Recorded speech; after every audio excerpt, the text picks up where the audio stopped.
Phil Collins, famed drummer and frontman of Genesis, has once again expressed profound admiration for Ringo Starr's groundbreaking approach to drumming, calling his contributions to rock music perfect and staggering in their impact.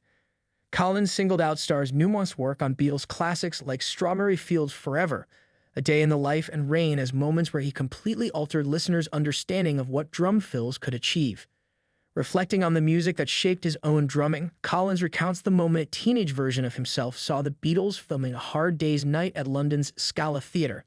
He recalled, "I would recognize Ringo Starr's Ludwig drum kit anywhere," a scene he described vividly in his memoir Not Dead Yet, underlining a lifelong bond with Starr's rhythmic artistry. Importantly, Collins highlighted how Ringo transformed the perception of drums in popular music. "What Starr did was perfect. I don't think you can imagine any of those Beatles tunes with a different kind of drummer," he insisted, adding that Starr's technique continues to inspire new generations of musicians. Among his chosen examples of Starr's genius, Collins pointed to the drum intros in Strawberry Fields Forever, the dynamic crescendos in A Day in the Life, and the distinctive grooves of Rain, an often overlooked landmark in Beatles recordings. Ringo's approach favored feel over showmanship and emphasized musicality, struck a deep chord with Collins. Starr himself acknowledged how his left-handed style played on a right-handed kit gave him a unique sound. Critics and fellow musicians have since celebrated this as a definitive contribution to modern drumming technique, introducing muffling devices for tonal control, match grip, and a natural, song-serving sensibility. Their connection is more than symbolic. Collins explicitly tried to channel Starr's style on Genesis' 1983 hit That's All, describing his own drum part as an affectionate attempt at a Ringo Starr drum part. Collins' esteem for Starr has endured across decades.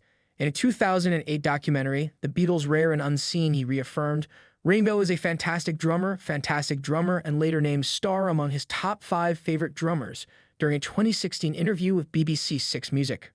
This praise highlights Starr's lasting influence, a 1999 induction into the Modern Drummer Hall of Fame and ranking as 5th greatest drummer in a 2011 Rolling Stone Readers poll. Looking to the future, Ringo's drumming legacy lives on, not just through Collins, who cited him as a key influence alongside legends like Buddy Rich and Charlie Watts, but through countless students and professionals who recognize the clarity, taste, and earnestness of Starr's technique as foundational to rock drumming. In sum, Collins portrays Starr not merely as a talented musician, but as a visionary technician whose work fundamentally shifted how drums were perceived and played. "The number of drummers Ringo inspired, hard to count," Collins said, noting that any serious player, they'll tell you how much he matters. From a charismatic teenager watching in awe to a globally renowned musician carrying Ringo's influence into his own performances, Phil Collins affirms that Engelbart's legacy resonates far beyond his time behind the kit.